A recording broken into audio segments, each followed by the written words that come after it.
Temos aqui o terceiro selo, que é o cavalo preto. Isso aqui é muito interessante porque o cavalo preto, o próprio texto vai dizer, e é um consenso muito grande entre os teólogos, né, simbolizando a fome. O cavalo preto é também uma concessão da previsão de Jesus em Mateus 24. Mais uma vez, o que Jesus fala em Mateus 24, Marcos 13, Lucas 21, concretiza-se aqui no Apocalipse, e esse terceiro selo entrega para Jesus, para o Cordeiro, o domínio sobre todos os períodos de fome que houvesse. Tudo isso faria parte do propósito que ele havia dito que seria necessário acontecer. Quando Jesus, no discurso escatológico, fala haverão de guerras, rumores de guerras, haverá terremoto, peste, fome, ele fala, é mister que isso aconteça, mas ainda não é o fim, é o princípio das dores, que Jesus fala, e Paulo depois repete. Tá? Então é necessário isso acontecer como indicativo de que o mundo está caminhando para o seu grande clímax. Tá? Então a fome também é uma concessão através do terceiro selo e passa a ser domínio do propósito agora de Deus através da posse do Cordeiro. Então não quer dizer que quando o terceiro selo é aberto, a fome desce sobre a terra e age sobre toda a humanidade. Tá? Até porque se toda vez que houver períodos de fome em toda a humanidade, você vai ter que entender que naquele momento o terceiro selo sempre está sendo aberto. Tá? Tem países que vivem uma realidade de fome já há décadas. Tá? Os grandes povos durante muito tempo tiveram períodos de fome. Houve fome 7 anos no Egito, então o terceiro selo foi aberto lá. Houve fome nos cercos e nos sítios de alguns anos, né, que rodearam Israel. Houve fome lá, então era o terceiro selo.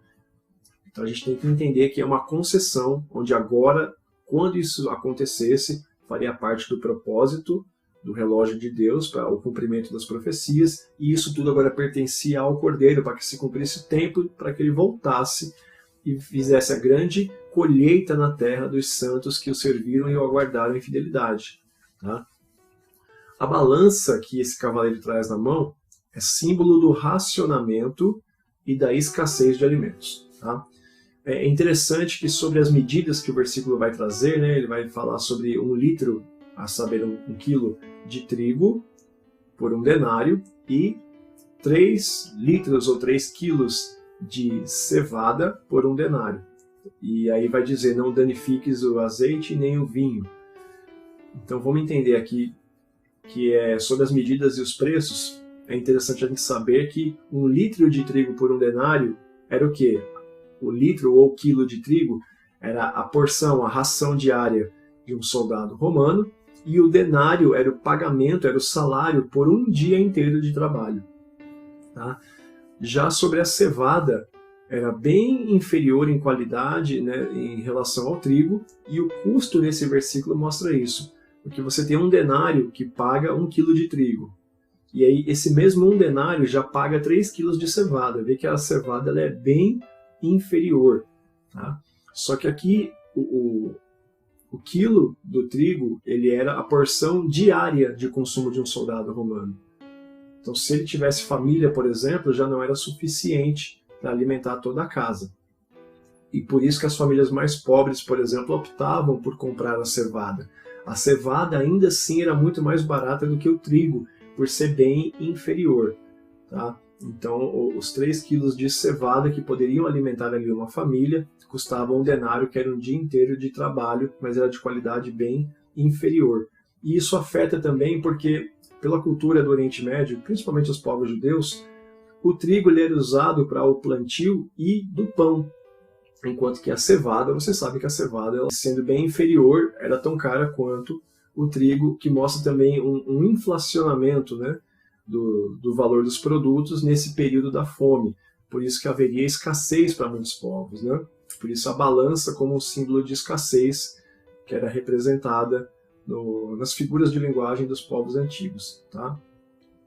Você vê aqui, por exemplo, o vinho e o azeite, o entendimento sobre essa parte, né, não danifiques o vinho e o azeite, ele tem versões distintas sobre o que isso quer dizer.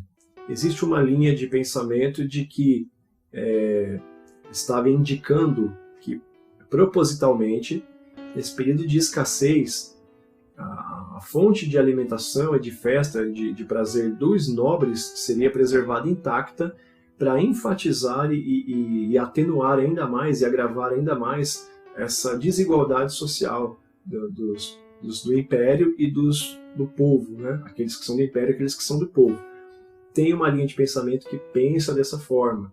Só que tem uma outra linha de pensamento, né, da qual eu concordo, né, eu não concordo com essa primeira visão do vinho e do trigo, do vinho e do azeite, né? Tem uma outra versão, um outro ponto de vista sobre esse mesmo texto, de que, na verdade, quando fala para não danificar o azeite e o vinho, seria uma ordenança para que a escassez ainda assim não cessasse os cultos, os rituais e os sacrifícios para Deus nesse período de escassez. Tá?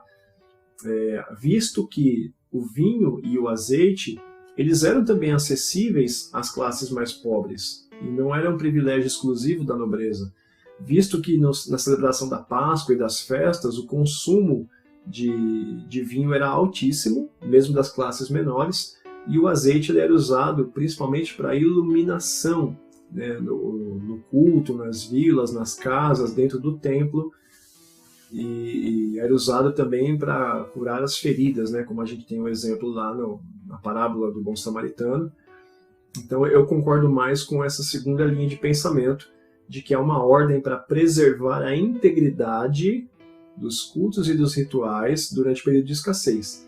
Nós que vivemos aqui um período em 2020, né, que foi o mais grave talvez da pandemia, certamente o mais grave, ainda assim, mesmo que muitos pararam de estudar ou alguns até ficaram impossibilitados de trabalhar, por mais que ali se disseminou grandemente o home office, né, as igrejas tiveram um grande desafio. Não podiam estar no templo, mas diante dessa realidade de impedimentos, né, de impedimentos de estar presencialmente reunidos, nas suas casas se mantiveram suas famílias, né, e através da tecnologia mantiveram-se os cultos, o ensino da palavra.